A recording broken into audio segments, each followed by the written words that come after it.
Sir నమస్కారం sir. నమస్తే అండి. సార్ కాంగ్రెస్ ఎమ్మెల్సీ తీన్మార్ మల్లన్నని కాంగ్రెస్ పార్టీ సస్పెండ్ చేయడం జరిగింది సార్. అంటే రీసెంట్‌గా మనం చూస్తున్నాం ఆయన వరుసగా కాంగ్రెస్ ప్రభుత్వం పైన విమర్శలు చేయడం లాంటివి చూస్తున్న మీడియా వేదికగా కూడా ఆయనకి సొంత ఛానెల్‌లో కూడా తీవ్ర స్థాయిలో విమర్శించారు.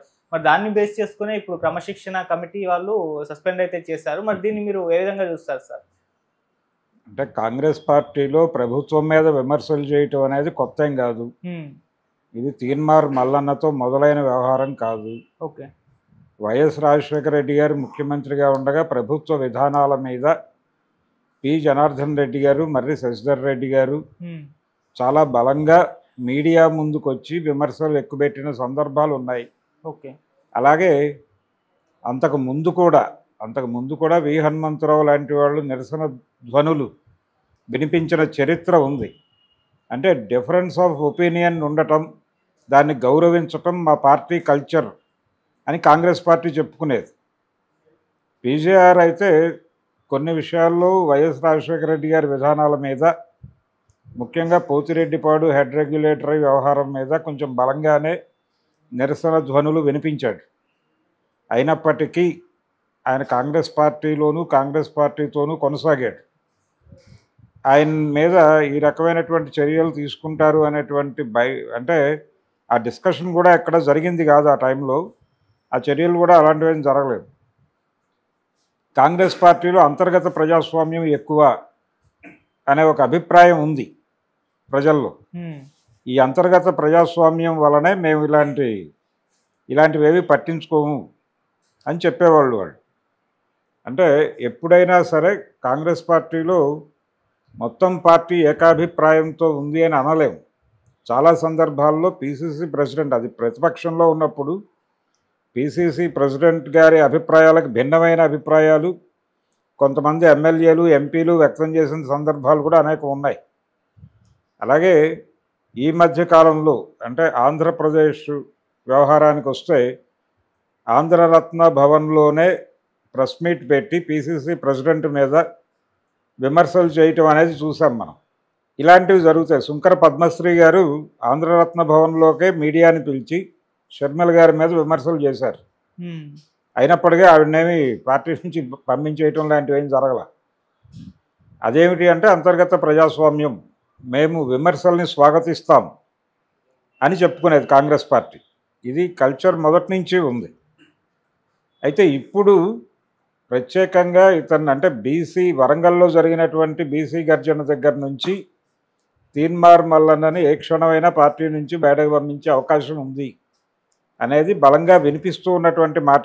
ఇది చర్య ఈరోజు కనిపించింది, కానీ ఈ చర్య ఉంటుందా ఉండదా అనే దాని మీద డిస్కషన్ నడుస్తూనే ఉంది. ఈ డిస్కషన్లో భాగంగా ఉండదు అని చెప్పి మాట్లాడిన వాళ్ళు ప్రధానంగా చెప్పింది కాంగ్రెస్లో ఉన్నటువంటి డెమోక్రటిక్ నేచర్ గురించే. ఈ నేచర్ ఉంది కాబట్టి ఈ పార్టీ నుంచి ఇతన్ని బహిష్కరించే అవకాశాలు తక్కువ, భిన్నాభిప్రాయాలకి వేదికగా ఉంటుంది కాంగ్రెస్ పార్టీ, కాబట్టి మేము అంతర్గతంగా పరిష్కరించుకోగలం ఈ ఇష్యూని అని కూడా కొంతమంది కాంగ్రెస్ నాయకులు మాట్లాడారు తీన్మార్ మల్లన్న ఎపిసోడ్లోనే. అయితే ఆయన దూకుడు పెంచుతూ వెళ్తున్నాడు, చాలా అగ్రెసివ్గా మాట్లాడినప్పటికీ ఆ రోజున పీజేఆర్ అలాగే మర్రి శశిధర్ రెడ్డి వాళ్ళు మాట్లాడిన డోస్తో పోలిస్తే ఇది హెవీ డోస్ అని నేనైతే అనుకోను. అయినా ఇతన్ని పక్కన పెట్టారు. ఎందుకు జరిగింది అంటే అప్పుడు ముఖ్యమంత్రిని విమర్శించడం వేరు. నిజానికి అప్పటికే కాంగ్రెస్ పార్టీలోకి కొత్త కల్చర్ ఎంటర్ అయింది.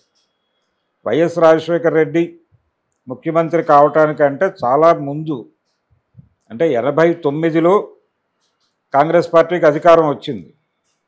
89లో అధికారం వచ్చింది రాష్ట్రంలో. అంటే ఎన్టీ రామారావు గారు 83 జనవరిలో అధికారం తీసేసుకున్నాడు కాంగ్రెస్ నుంచి. తీసేసుకున్న తర్వాత తిరిగి 89లో వీళ్ళకి అధికారం వచ్చింది. 89లో తిరిగి అధికారం వచ్చిన తర్వాత వీళ్ళు 90కి నూతన ఆర్థిక విధానాలు వచ్చినాయి. అవి వేగం పుంజుకునే టైంకి మళ్ళీ వీళ్ళు ఓడిపోయారు. స్ట్రైట్లో 94లో ఓడిపోయారు.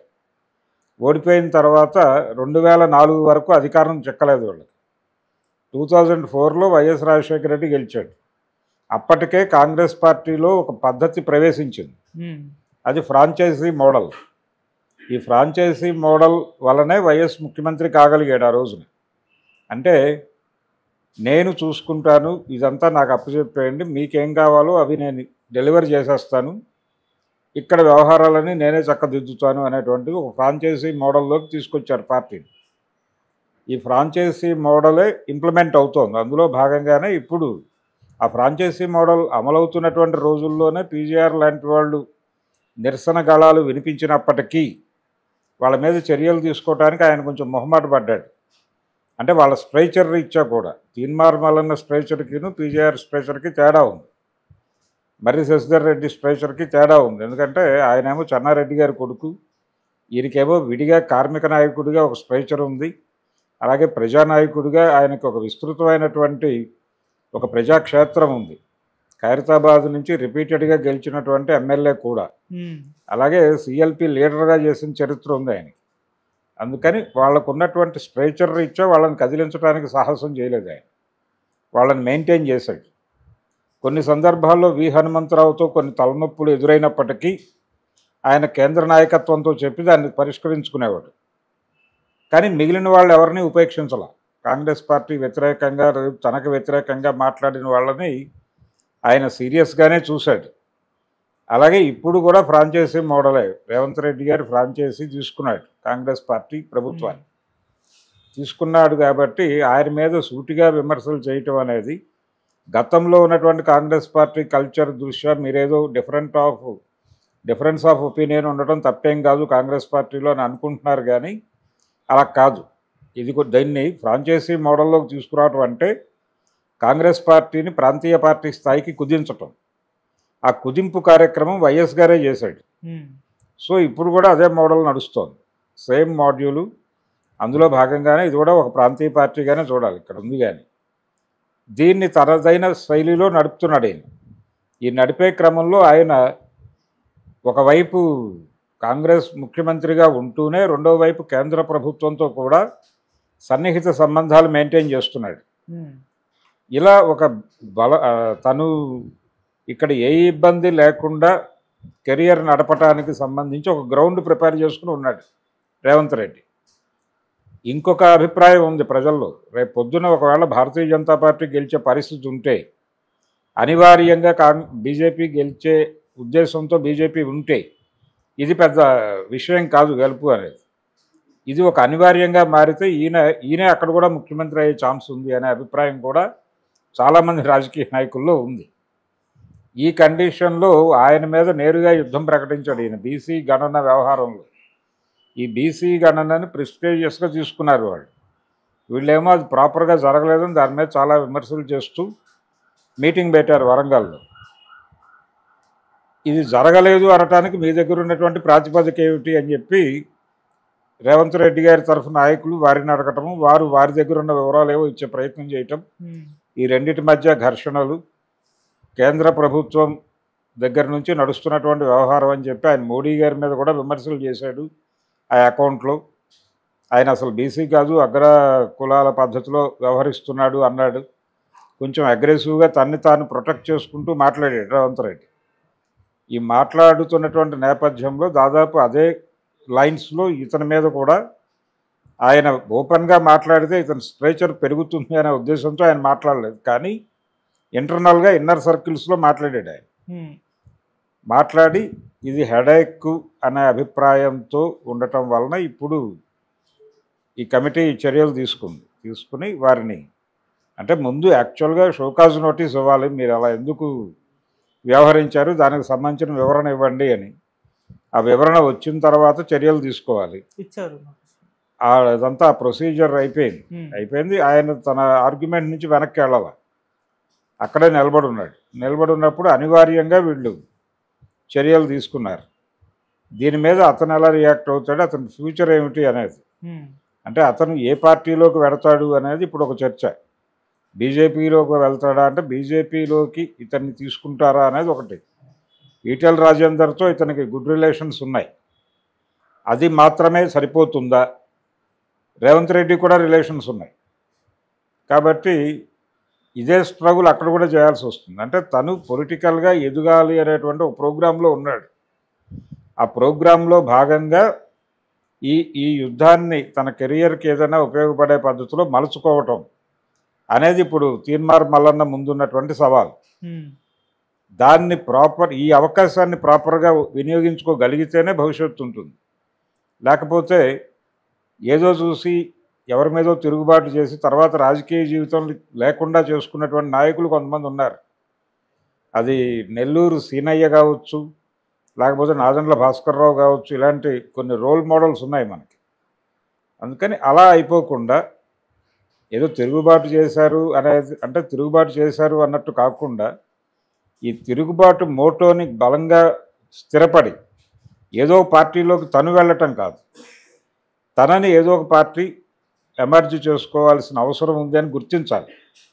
ఆ గుర్తించటానికి వీళ్ళు చేయవలసింది ఏంటంటే, ఆ వరంగల్ సభ నుంచి మాకున్న ఓట్ బ్యాంకుని మేము ప్రభావితం చేయగలము, దీన్ని విస్తృతం చేసుకోగలము అనేటువంటి ఒక భయాన్ని పార్లమెంటరీ పార్టీల్లో కలిగించగలగాలి. అది కలిగించగలిగితే ఆయన స్కీమ్ వర్కౌట్ అవుతుంది. అది ఎక్కడ బెడిసి కొట్టినా పొలిటికల్గా ఇది పెద్ద ప్రమాదంగా మారుతుంది.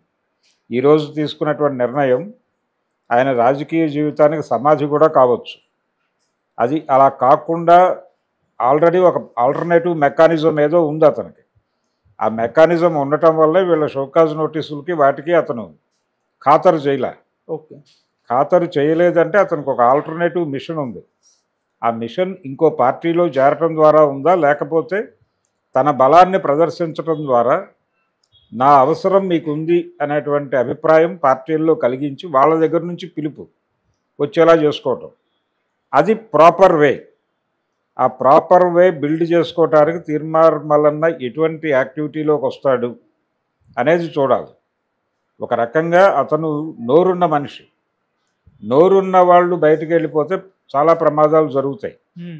అంటే వాళ్ళు చాలా విషయాలు ఓపెన్గా ఎక్కడో చోట మాట్లాడతారు, అవుట్ స్పోకెన్ కాబట్టి.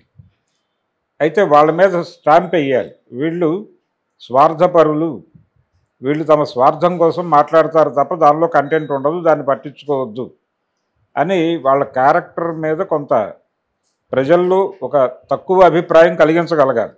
ఆ ప్రోగ్రాం ఆల్రెడీ రేవంత్ రెడ్డి గారు మొదలుపెట్టి చేసేస్తున్నాడు విజయవంతంగా. ఆయనకు సంబంధించిన దళాలు రంగంలోకి దిగి వివిధ యూట్యూబ్ ఛానల్స్లో కూర్చుని తీన్మార్ మల్లన్న మీద ఒక, అంటే ఆయన స్వార్థపర రాజకీయ వ్యూహాలతో తనని తాను ఎక్కువ ఊహించుకుని ఈ రకంగా వ్యవహరిస్తున్నాడు అని అభిప్రాయాన్ని ప్రజల్లోకి పంపజేసే ప్రోగ్రాం ఒకటి మొదలైపోయింది. సో ఇక్కడ వీళ్ళు యుద్ధం ఓపెన్ చేశారు, ఆయన యుద్ధం ఓపెన్ చేశాడు.